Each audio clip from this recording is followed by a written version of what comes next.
Hi and welcome to this episode of Journey to a Dream, brought to you by Kawasaki Insurance with me, Beth Espy. I love this series because you talk to people at all different stages of their road racing career, and the people who are just starting out, it's a fascinating insight into what they're thinking about, what their dreams might be.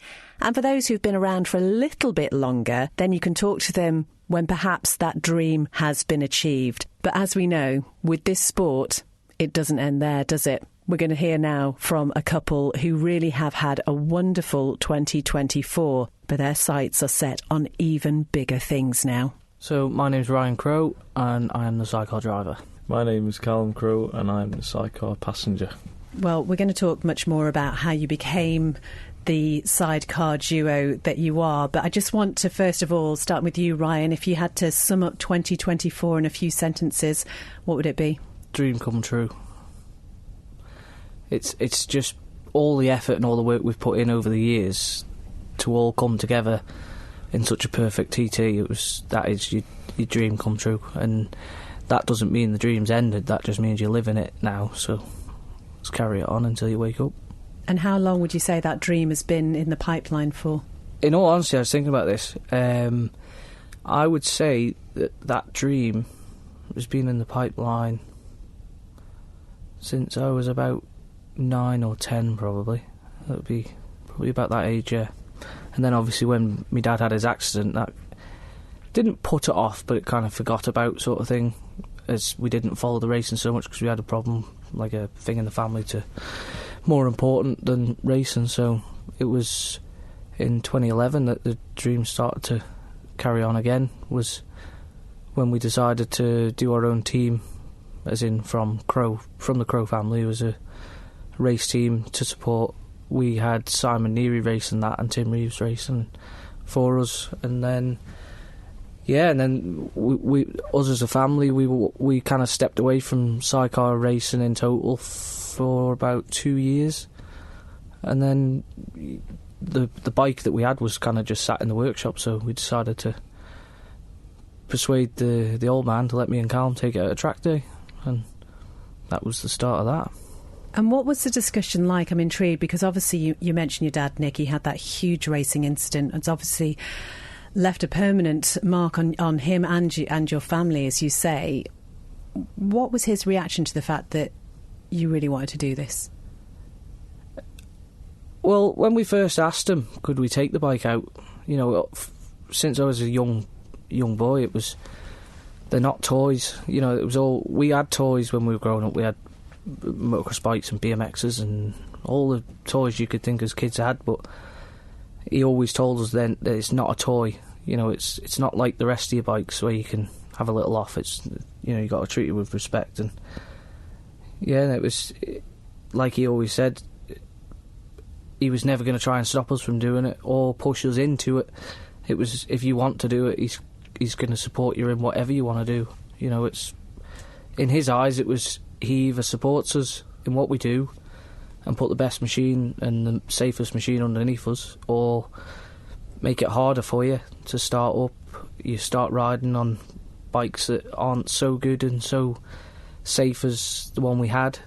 So in his eyes, it was probably the best thing he could do, was support us and give us the best gear instead of making it harder and watching us ride on worse gear, if you know what I mean. So, Callum, Ryan's described 2024 as a dream come true. How would you put 2024 into words? Like you said, it's a dream come true. People don't see what goes on behind the scenes of a sidecar team. Really, you've got to look at it as it's almost like a superbike team, but being prepared. Imagine John McGuinness preparing his own bikes and racing them and stuff like that. That's what we do, and the dedication that goes into building that machine to make it do them 3 laps and to be competitive. And then not only that, you've got to make yourself competitive as well. So the fitness has got to be there, and the concentration and all that to fold into the race win. And yeah, incredible. It still confuses me sometimes. I look up and I've got my trophies in the glass cabinet, and I look up and see them. I just think, bloody hell, I've got them. I don't think there was anybody who wasn't moved by the sight of you two realising that first TT victory was yours, and that emotion again with your dad. I mean, there was just so much going on there. Yeah, we're a very close family, you see, so, you know, we've got a lot of family support and a lot of friends around the island, and, you know, I got most of our sponsors off island based, lucky enough. So yeah, my dad is a bit emotional when it comes to racing, to be honest with you.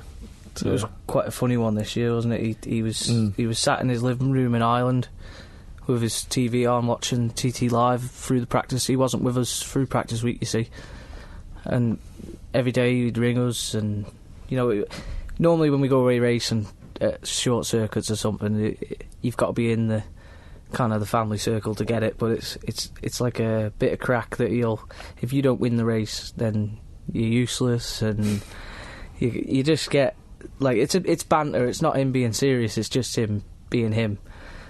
But it was different TT week. It was with practice sessions, every time was like, you know, congratulating you and just telling you just keep doing what you're doing, and don't go trying to push things, and you're doing the right thing, you know, on the right path to what you're doing, and stuff like that. And then I think it was a family friend of ours called Eddie Graham, who's in Northern Ireland. He's obviously watching at the same time, and he knew that my dad was over in Ireland, so Eddie jumped in his car and drove to my old man, which is about probably 2 hours away from each other, and picked him up at 12 o'clock at night, told him to get his bags, put him in the car, drove him down to the boat, got him on the next boat over, and you've got a job to do, get over there. So, and he turned up race day morning. Well, he didn't tell us he was coming. He just rocked up in his wheelchair, just scoots into the awning, and, well, he tried his hardest not to let us know, but we know everything that goes on, so we knew he was on that boat, but we had to act like we didn't know he was on that boat. What did that mean to you? A lot. Do you know, that was the biggest thing going through my head, was not having him on the start line. Just, it's like we have a thing where he's been on the start line with us every time we've done it, and it's a different feeling up there compared to anywhere else in the world, and it's to have him just there is good enough. You know, he doesn't have to do anything, he doesn't have to, just have him in around you is good enough for me. So yeah, it was nice to have him still up there. I was thinking about it all week, was him not being on the start line, or him not being there if we did do well in it. So it was definitely a nice feeling to have him there. And, you know, you talk about him being so involved, and I think it was 2023 during the practice sessions. You go out, you do a lap, you bring the outfit back in. I have never seen anybody get out of a wheelchair so quickly, and he's just on the floor, like, so involved. And growing up with a father like Nick Crowe, who's left such a mark on the TT, what is the best piece of advice that he's given you, Callum? Best piece of advice, and he's always taught us to prepare our machine to the best way we can. You know, it's got to be clean, it's got to be right, and he always says, TT, I can't really say it on here, but he always says, don't go out there riding like idiots, just take your time. But information on the circuit or anything like that, if that's what you mean, I don't think he really gives us any. It's more, if he's going to give any, it's to Ryan, really. You know, he might help Ryan. I'm not too sure, to be honest, if he does or not. But yeah, my dad's input into anything to do with racing is very important to us. Ryan, is there any sort of advice that your dad's given you? Yeah, so there was one bit of advice that goes through my head every single time, every single lap, and this is the only advice he's ever gave me on the TT course, was, and it sounds strange, but when you come into Gruber Castle, just knock two out of it and keep it flat out. That's honest to God, that is exact words that come out of his mouth. When I first ever went down, I remember my first ever go down Bray Hill, and that was the last thing he ever said to me, and that advice-wise was just, when you come into Gruber, knock two out and keep it flat out, and that's what we do. You can definitely say you did that this year. Yeah, every time I'm coming down the Wagon Horse Hill towards Gruber Castle, it's back two and flat out. And this year was, I don't even think it was just next level again. That was our wake up call to say we were definitely pushing on. Was in race two, was coming through Gruber section, was just like, even I was like, my eyes were peeled. The bike was performing differently, but not in an unsafe way, just something that was an alien to us. Like, it was like, wow, that's a lot faster, but different. But yeah, that was where a lot of time was kept up, was all that section through there. So, what would you say is something that you've kind of learnt on your own during your TT journey so far that maybe you weren't prepared for? I'm going to say it's absolutely matured us, as we were very young when we first started our TT journey, and if you just look around the paddock, and they're a lot older than you. You're seeing they're more professional and all that carry on, and you just learn. You're constantly learning every single year, and I think that's what helps us so much. Because he's good at one thing, I'm good at the other, and we both learn off each other. You know what I mean? And yeah, maturity around the paddock is definitely one, and professionalism. So if we go back, I mean, Ryan was saying it was sort of 9 years old that he thinks that maybe this dream started. Was it always set out that it was going to be Ryan driving and you passengering? No, his dream started. Obviously, his dream started when he was 9, but he was obviously a different age to me when Dad was racing. So I was just a young nippy. I was just wandering around the paddock, because he was probably more involved with the bike at that age. So, my goals were never to race the TT. I was never going to be a sidecar passenger or anything to do with them, to be honest. It was only... I actually wanted to go to the military when I was 15. That's where I wanted to go. Then I started... What did I do? Oh yeah, then we took the bike out. He just said to me, "Oh, should we take the bike out?" Dad's Triumph. I said, "Oh yeah." So that's where it started for me. But through the career, he progressed a lot faster than I progressed.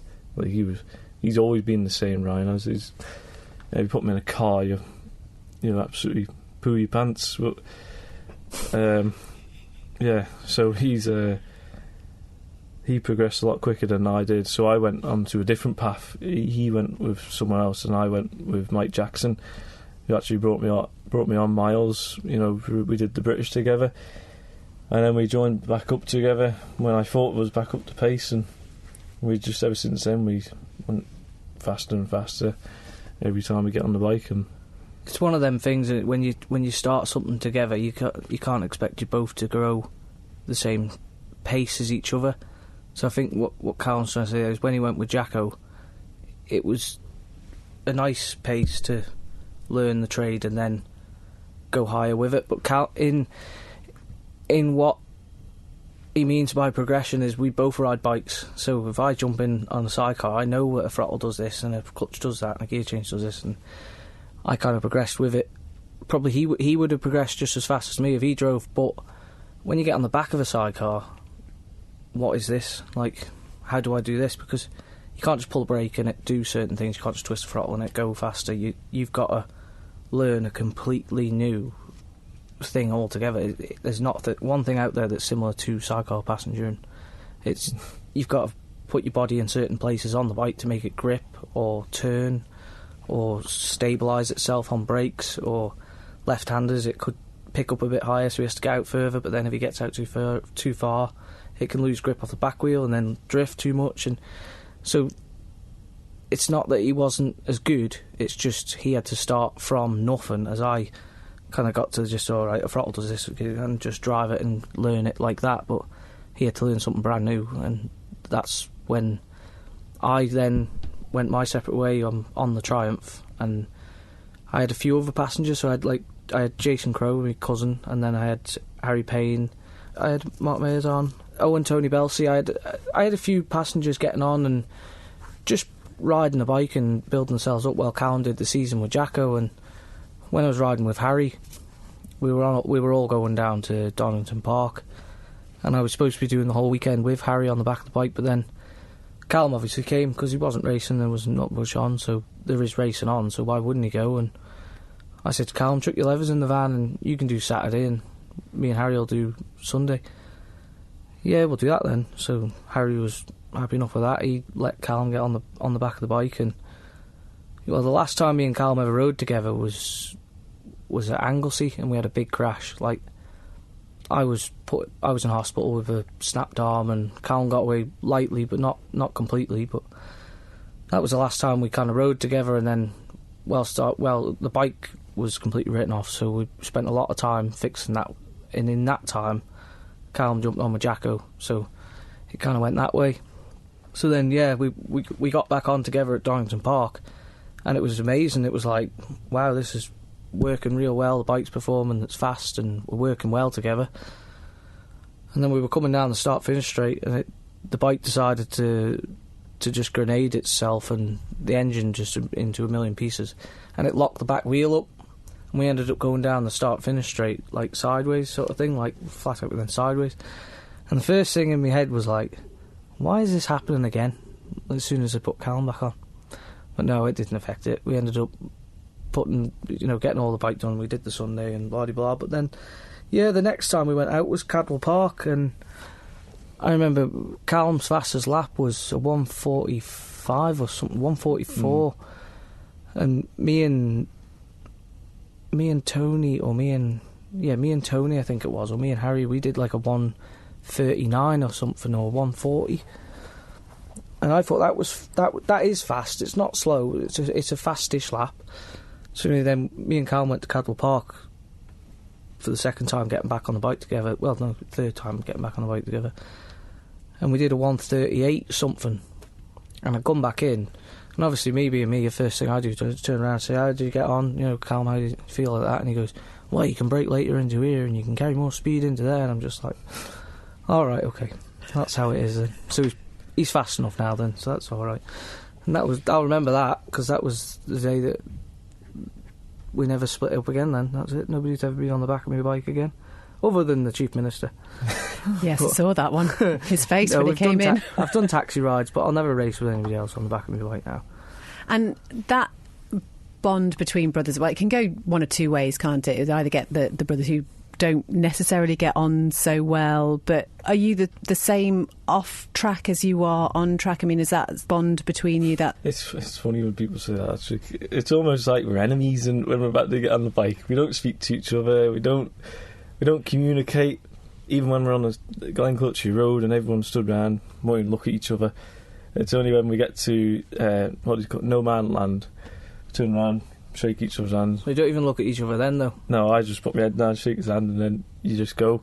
I don't know what that is and why we do it. It's just a thing. But off the bike, best mates, just absolute best mates. Go out mountain biking, do everything together. Go around workshop, do get laughed at when I crash. Oh yeah, he crashes all the time. And yeah, anything we do, pretty much do it together.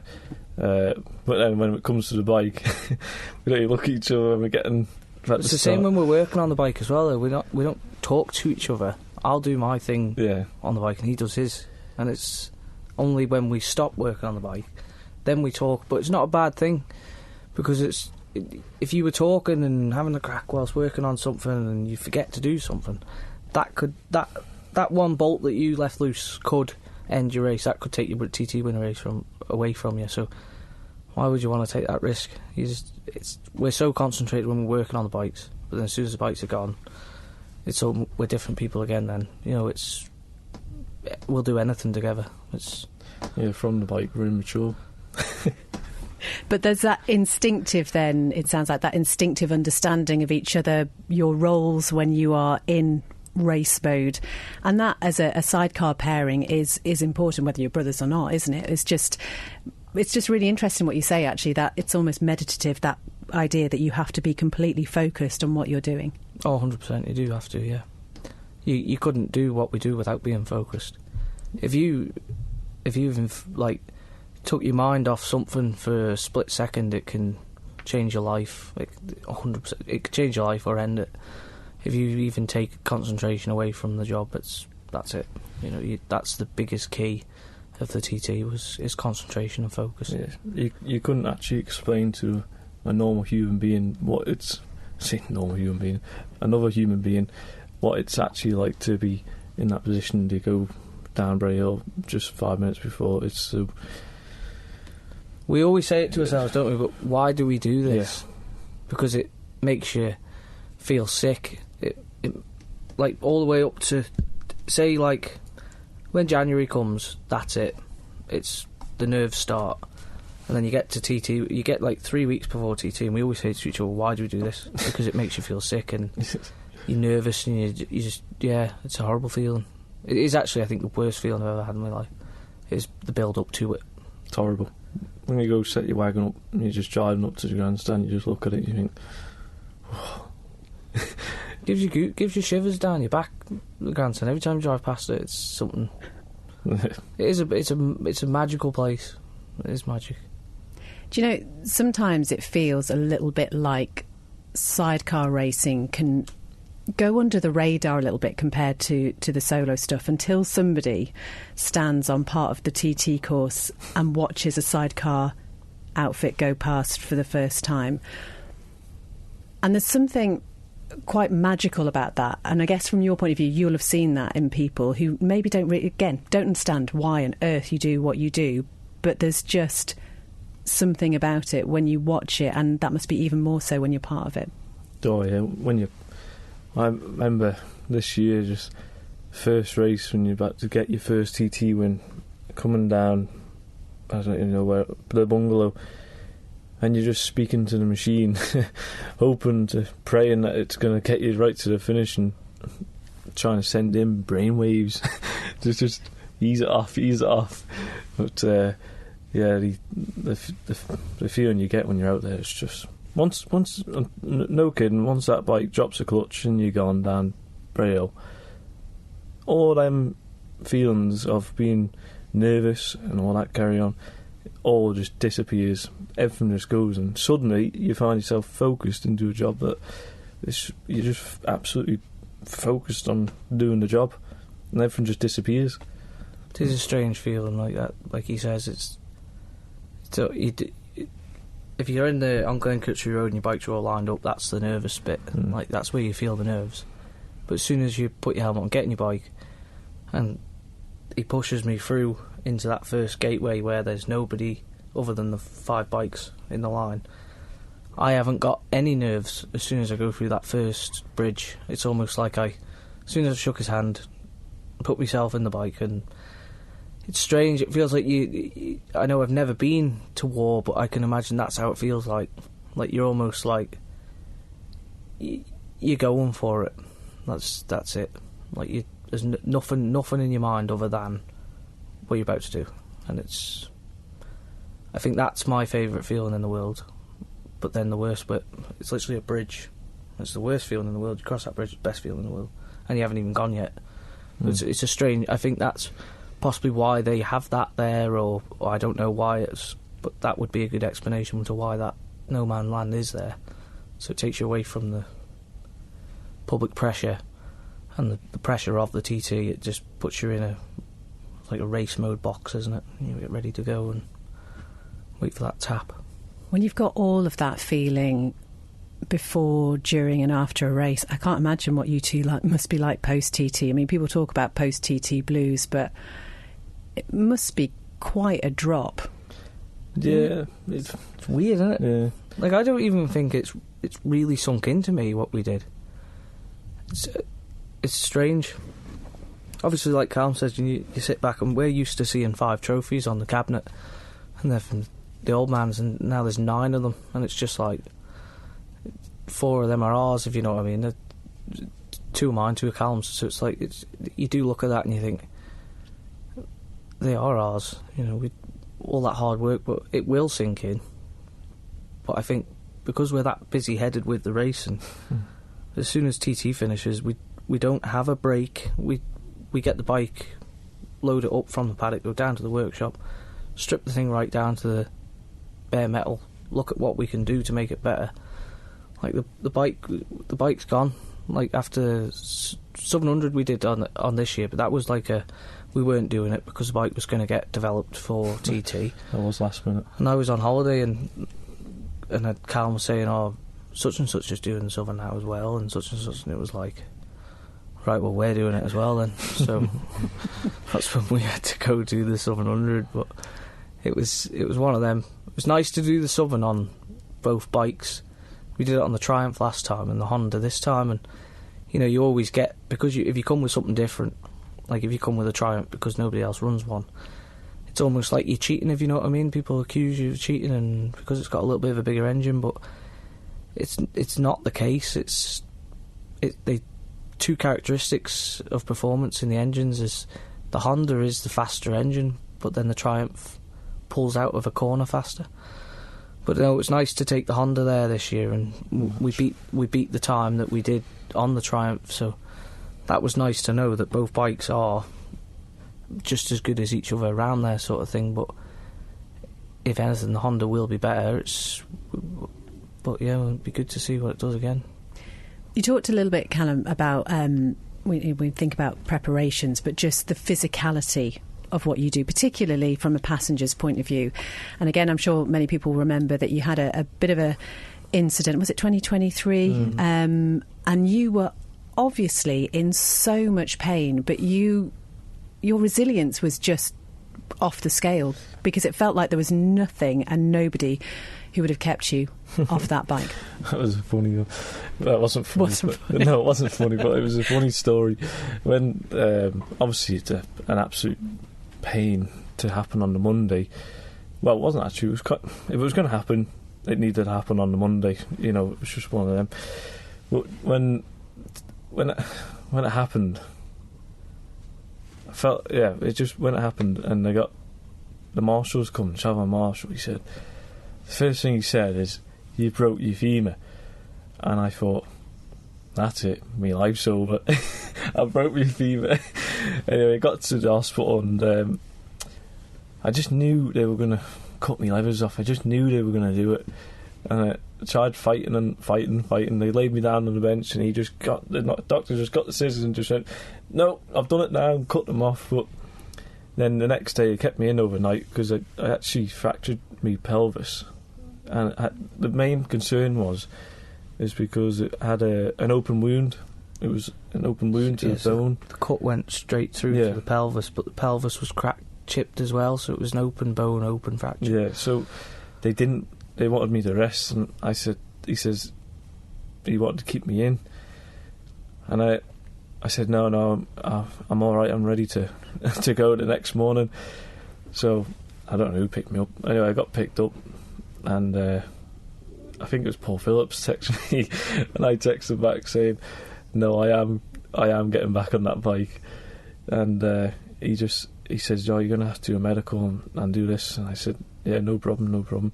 So I got back, and going through the paddock, I was trying to not limp or anything like that. I was just trying to put on this brave face, walk normally. But then I did the medical. That was funny. I put a very brave face on for that. They made me do manoeuvres on the sidecar and everything. But that was to finish that TT with that wound was a good one. I just wondered though, Kat, I mean, how far really were you prepared to push yourself? Listen, I'll push my body through absolutely anything to do that. If I think I can hang on to that bike, I'll do it. The doctor said to me, if I get an infection into the bone, God knows where that's going to take you. And I said, I'm willing to take that chance. I'm gonna do it, because there's chances it could be fiberglass or anything like that, or the bit of stone or anything in it. He just says, I'm really disagree with you doing this TT. I said, no, I have to do it. It's just, I think he'd do the same thing if he was in my shoes. It was just like, you can't just build something up for 12 months and there's this 40% chance that it can work. I'm going to do it. There's no ifs or buts. I have to do it. Ryan, was there any point where you thought, you shouldn't be doing it? Well, I had a bit of a thing in my head, you see, because, like I say, he's the best passenger in the world, but if you've got an injury like that, there's no way you can be the best passenger in the world carrying an injury like that. And it only takes for one thing to damage him or hurt him out there, and it messes everything up. So it's not a case of me being selfish, it was me being selfless, as I didn't want anything to happen to us out there because of what happened on the Monday. But the answer to your question that you started with was with fitness and stuff, was if he wasn't so as fit as he was, he wouldn't have been anywhere near that bike after that Monday. You know, he still has to be strong and fit to take a knock like that and then do a full exercised medical test in the doctor's place. And when they test you like that, that's the fitness of a rider. So if you can pass the fitness of a rider with a broken pelvis, that shows how fit you are. So that's why you've got to be like the top you can be at the end of the day. If something like that happens to you and you're not fit, that's it, it's all done.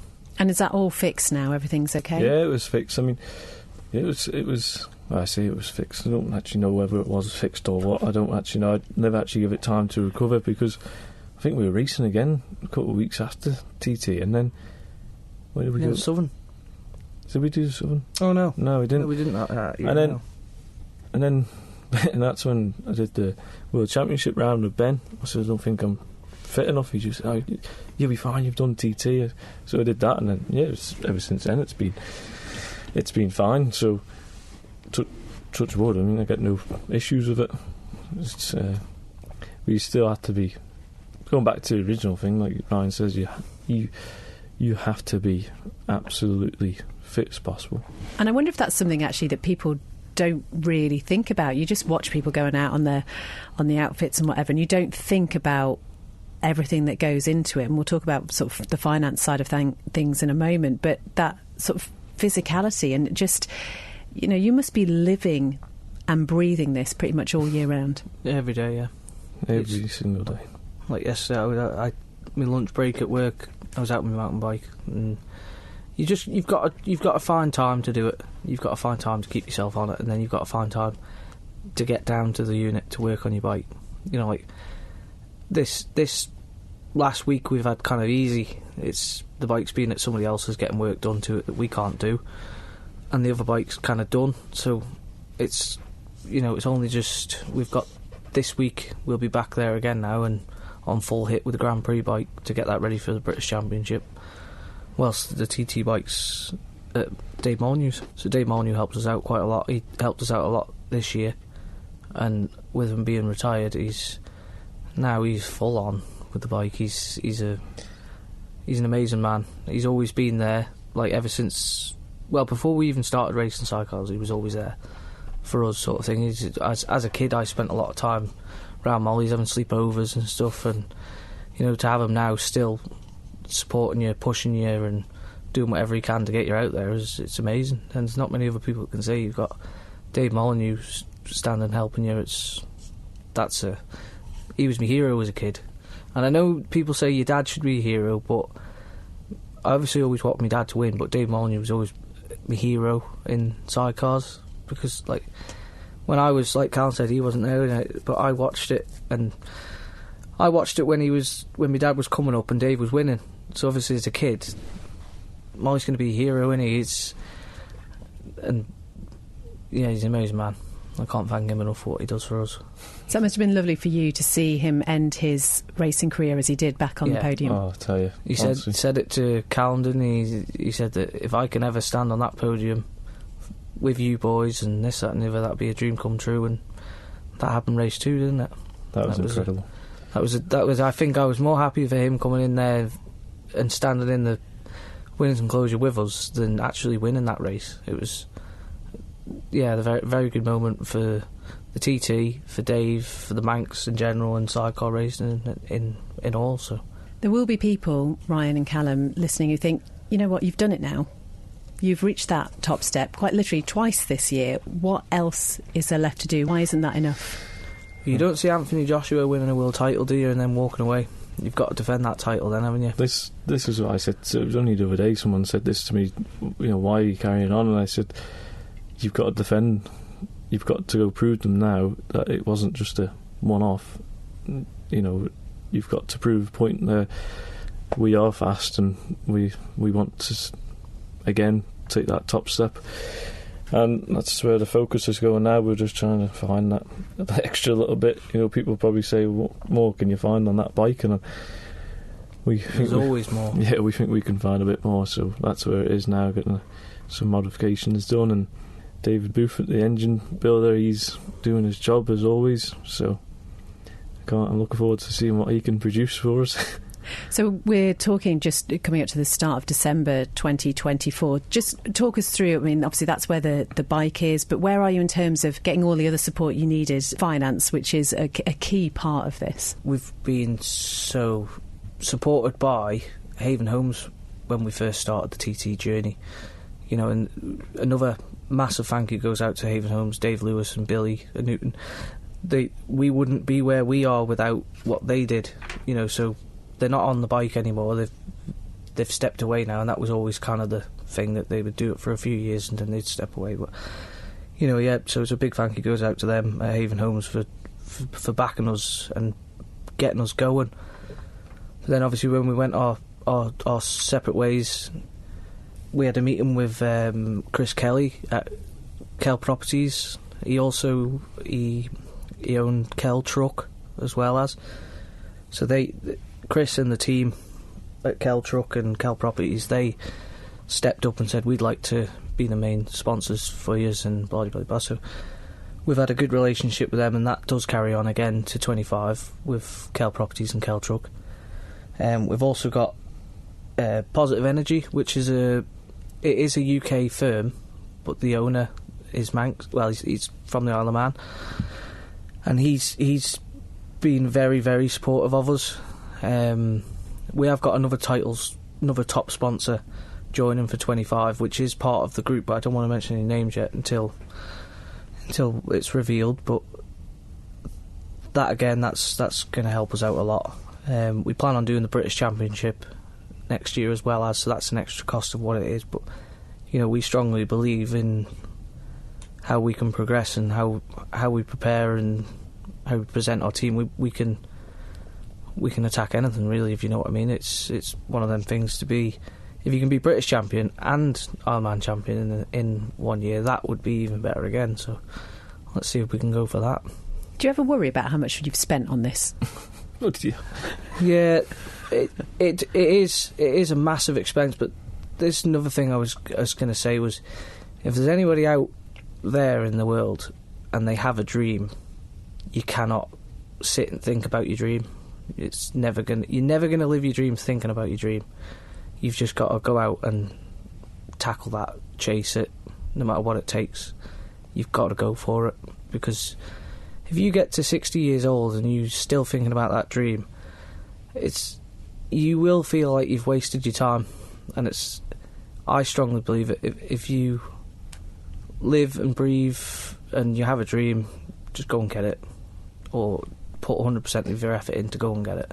Like Ryan says, live the dream. But going back to the sport wise, people don't also see the friends you make from it as well. This is the other thing as well. So you've going on about Haven Homes and Kell Properties and stuff like meeting Chris Kelly and Billy and Dave, and also we've got a friend in Wales. It's called Andrew. He's a massive sidecar supporter, and he's obsessed with them now, and he's a big supporter of ours and lets us ride his bikes. He owns the Grand Prix bike, and he just lets us ride it. And yeah, he's there every TT for the whole 2 weeks, and then you got Dale as well. He's our mechanic.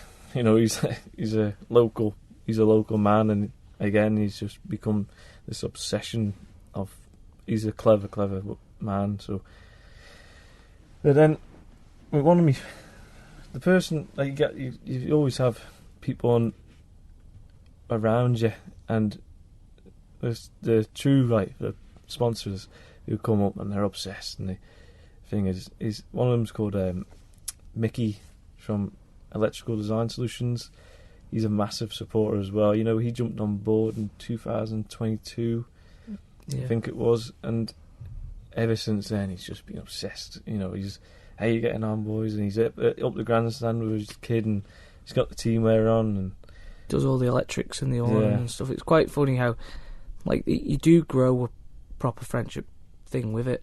Is when you're sponsoring likes of us and stuff, it's not like you're not just giving us money, putting a sticker on the bike and we go racing sort of thing. There's a lot of socialising, going out, having a drink, taking them out for meals.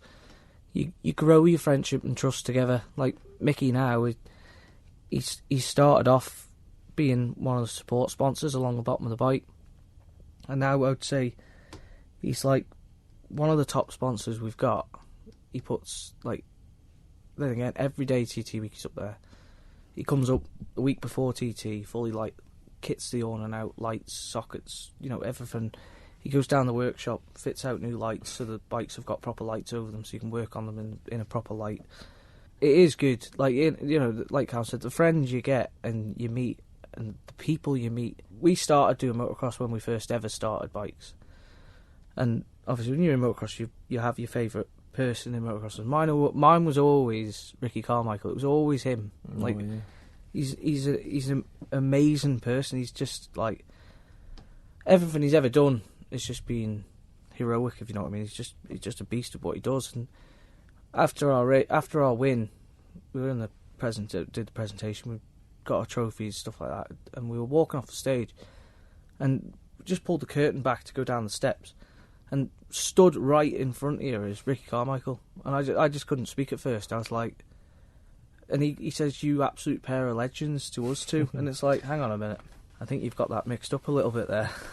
And I was just like, still to this day, I can't believe you stood there. It's just like, to shake his hand and speak to a man like that, and it's amazing. Should we get a photo? That's it, get a selfie with him and all that. It's just like, that was actually Ricky Carmichael. But, like, I am a small person, and, like, I think I'm only 5'6", and he made me feel tall.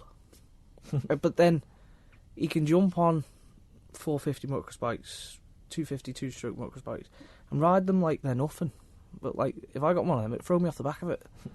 It's just, he's an amazing person. With massive respect for him, and for him to do that, it's just like, that's one of the things where you to meet your hero and what you're doing was completely unexpected, but that was amazing, that to see him stood right in front of you.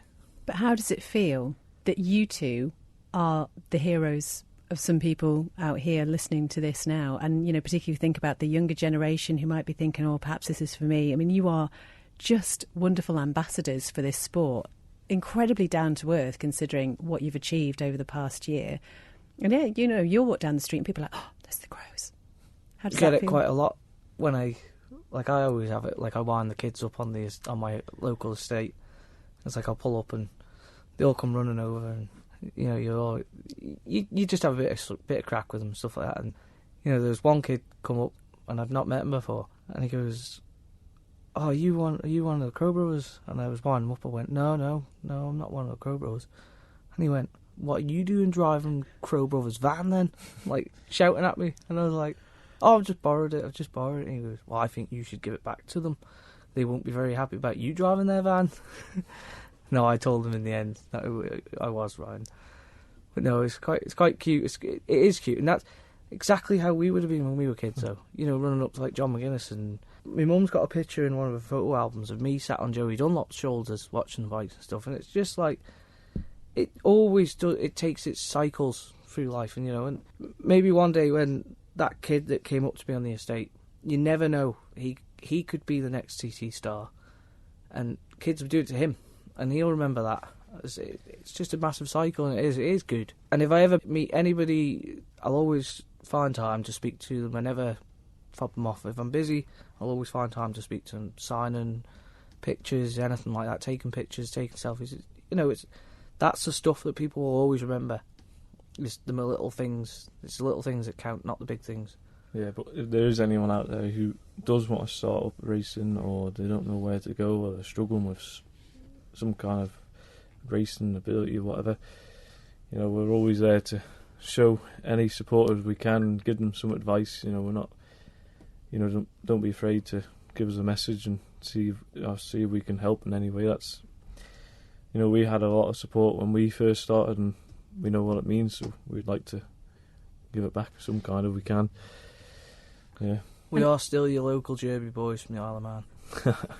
And what is brilliant is, I mean, we haven't really talked about the Andrews Racing Association, but I know that's been part of your lives as well. And hopefully a really positive future for sidecar racing, because I think people worried it was sort of going off a little bit, but there seems to be something that's driving people forward in this now. Yeah, I think this TT coming up, I think you're about to see one of the best entry lists you've seen in a long time.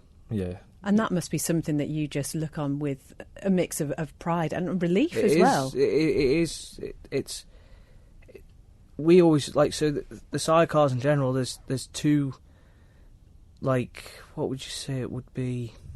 I don't know. It's like there's like two groups. There's F2 road racing and then there's Grand Prix racing, and they're two different things altogether. Like they're not like jumping off one and getting on the other and them doing the same thing. They're completely different. And we've always we always were and always will be from the F2 roads, and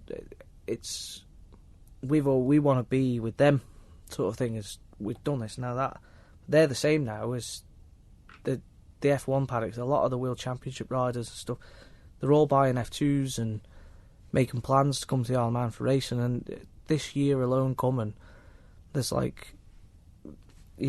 loads of top names from the British and the World Championships coming to do the TT. So you've got like Todd Ellis, he's world champion. Well, he was, it's just been taken, but he was world champion, British champion. They came 24, really good for publicity for the sidecars in general, and they really did well. They did well themselves. You know, they unfortunately took mine and Callum's newcomers record, but I don't mind. No them business having. there. We no. swapped them it for a race win, so it's definitely worth it. And then you've got Stephen Kershaw as another. He's a British champion, and he's coming over now on an LCR with the F2, so that'll be good to see him go. And you know, they're coming. There's a couple of Europeans. They've purchased F2s, but they want to build themselves up and aim for 25.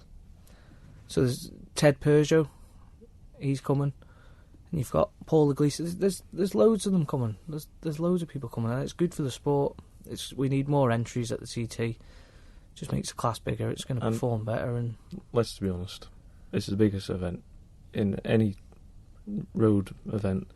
It is the biggest, most challenging event you can do. So if you can overcome this, and to finish, even to cross the line here is an achievement. It's hard to explain what goes on out there when you're riding your bike. It's like when Callum was telling you about that last lap, when you know you're leading it and you're coming down from like a bungalow. Well, I get that on the last lap. As soon as I cross the start-finish line, I know I've got a big enough lead. You've got to back it off and make sure it comes home. But then you're not concentrating 100% on going 100% flat out. You're still 100% concentrating, but you're probably 90% going flat out and 10% nursing. So you're making sure the bike gets there. But then in that break-up between 100% fast and then 90 and 10, you start hearing absolutely everything. So when you hear a little like a rattle or anything like that, it could have been just the suspension taking up bumps, but you don't normally hear that because you're just concentrating on going as fast as you can. And little things like that come into your head and you think, don't you dare break down, don't you dare, and you got to start hearing. You start trying to listen even harder to the engine to make sure it is performing, and then you start hearing things that you didn't hear before, and it plays mind games on you. But then you've kind of got to just ride it out, sort of thing. And it's just your mind playing games with you. That's all it is. It's putting pressure on you to make sure it gets. But yeah, it all worked out in the end. That is a hard bit. That last lap, because anything can happen. You know, if you watch a Grand Prix, a lap is like 3 miles, and you've done a lap. You've got, say you cross the line in the last lap, you've got 3 miles and you're done. But once we cross the line, we've got 37 miles to get back around to that. Still sitting there thinking, why are we doing this? Yeah, no. When you're out there, you don't want to pull in. Then you want to keep going. Keep going if you can. A quick fuel stop and do another 3. Well, that'd be alright, wouldn't it? 2 laps, pit stop, another 2 laps. How about that? That'd be good. Let's float that idea. Yeah. Joe, Ryan, Callum, it's been brilliant to talk to you. We're going to watch you for the 2025 season. All the best with the British Championship as well. Let's talk this time next year and see how 25 went. Just finally, Callum, what are you going to be asking Father Christmas for? See if you can... Oh, yeah. Charles bike Montesa. I might ask Father Christmas for a Montesa Charles bike really as well. joking. If he can bless us with another brilliant season like we've had this season, then that'll do. But can I just say, to all our supporters, friends, family, a massive big thank you to absolutely everyone that makes our dream come true. It's without them, and you all know who you are. It's just massive big thank you, and yeah, let's rock on 25. Thank you very much, guys. Ryan and Callum Crowe. And when they talk about helping other people who might be thinking about starting out, they really mean it. They care so much about the sport and the people in it that they do want to do all they can to support others. It was just brilliant talking to them. We cannot wait to see how 2025 pans out. And I will catch up with them if I can this time next year and see if the dream has got even bigger. This podcast is brought to you by Kawasaki Insurance, and you can find out more about them by visiting their website, kawasaki-insurance.co.uk. The link is on the podcast page. My thanks again to Lee Bartram from the Andreas Racing Association for sorting this interview out for me. And if you'd like to get in touch, I'd love to hear from you. BethEspy@manxradio.com is the best email address. And until next time, take care. Bye-bye.